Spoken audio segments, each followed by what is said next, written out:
Hello there, and before I get too deep into this video, I'd just like to remind you all of all the sets that are available August the 1st, including the Boba Fett mech that I've recently posted my review on. Now the first set we'll be looking at today, I have talked briefly about in my breakdown on the Ahsoka trailer, so be sure to check that out after this video.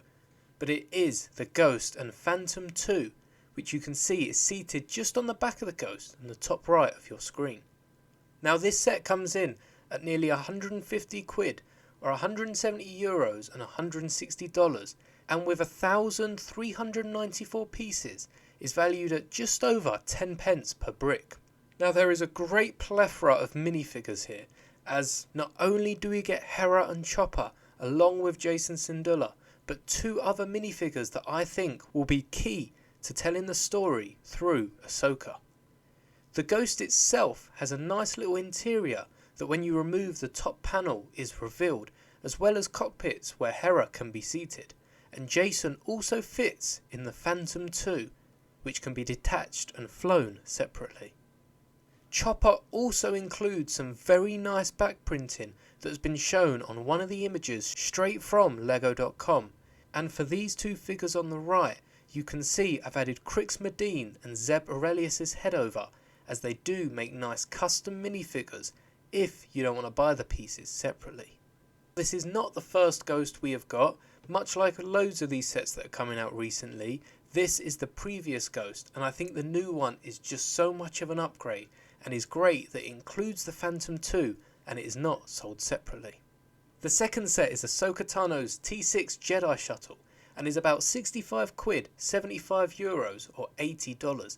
And coming in at 599 pieces is again about 10 pence per brick and is slightly more expensive than the last set. However, we can expect this one to have a few bigger pieces, especially on them wings.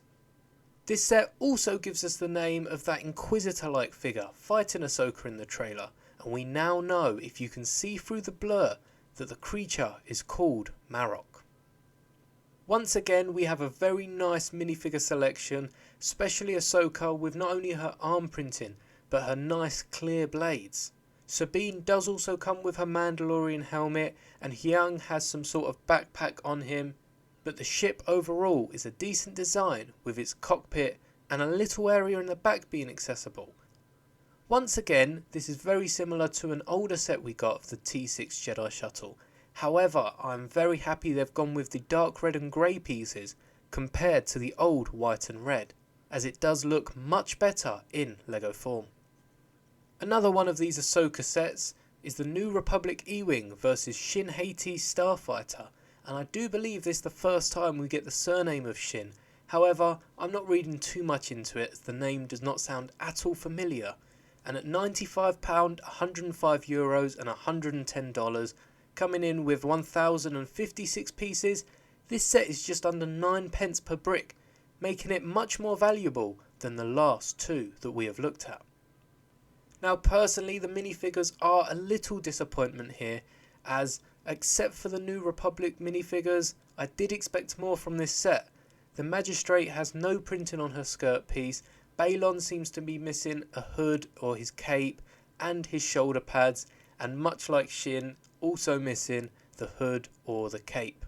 However, that being said, they are not terrible minifigures, and especially the New Republic pilot is a very great minifigure. It is just a shame we've moved away from the moulded visors, and like with the Luke figures, gone back to them being printed on the faces. This just stops much more customization and being able to put any head underneath there and still getting that nice visor piece. However, this astromech does look like it is straight from IKEA, and I'm really liking the colour themes.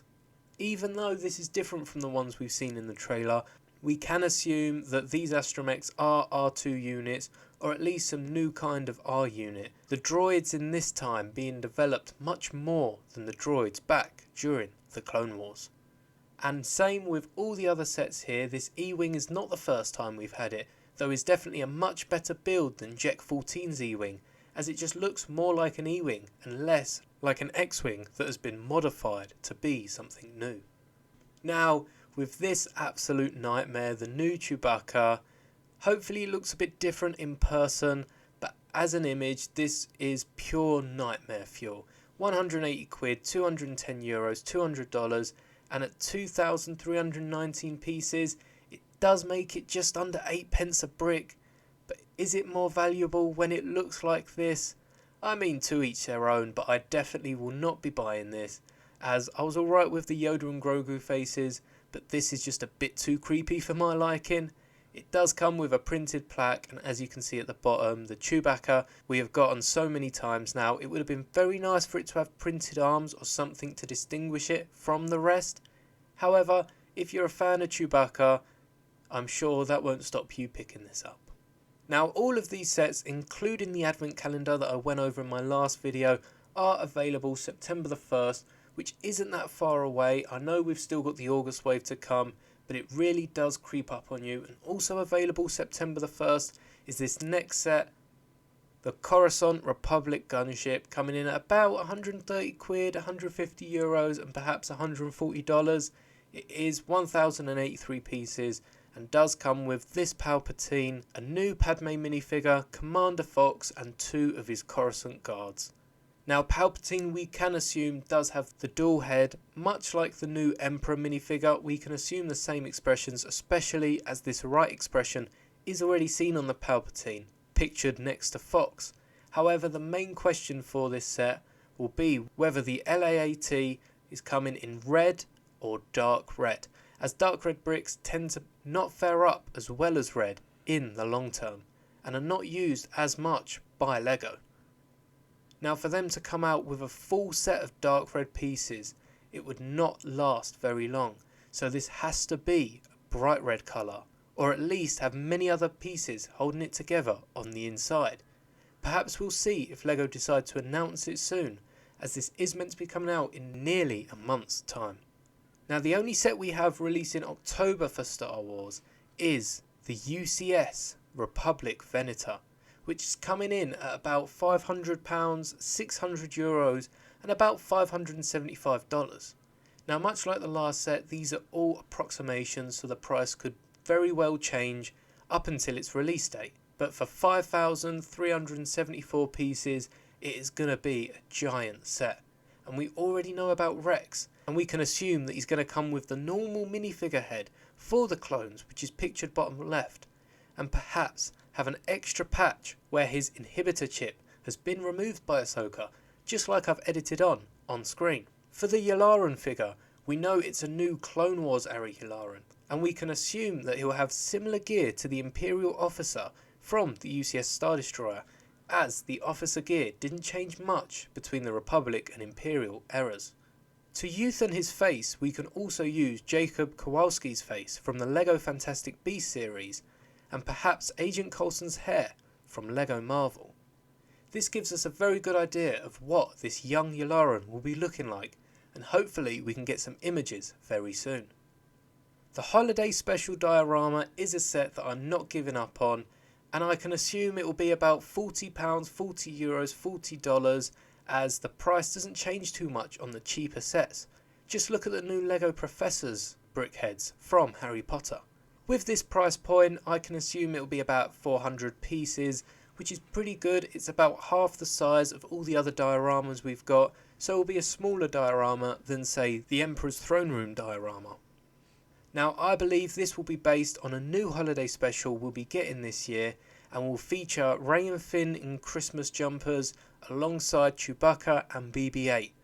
And it would be nice for them to also have some sort of Christmassy theme about them, but we can expect that this diorama is most likely going to be based on the Millennium Falcon, as this is where they spend most of their time in the LEGO Holiday Special. Before I end this video, I'd just like to let you know about 2 books that I think can be really interesting to pick up, one at the end of this year and one coming April next year. Now, the 2024 annual does include the Luke from the new Endor diorama, and is a very cheap way to pick him up for as little as £7 on a pre-order. The book hasn't even come out yet. And as for the visual dictionary, whilst we don't know the minifigure that's included, they are usually very good minifigures. And hopefully we get news on this soon, with the book releasing in about 9 months' time. and may the Force be with you always.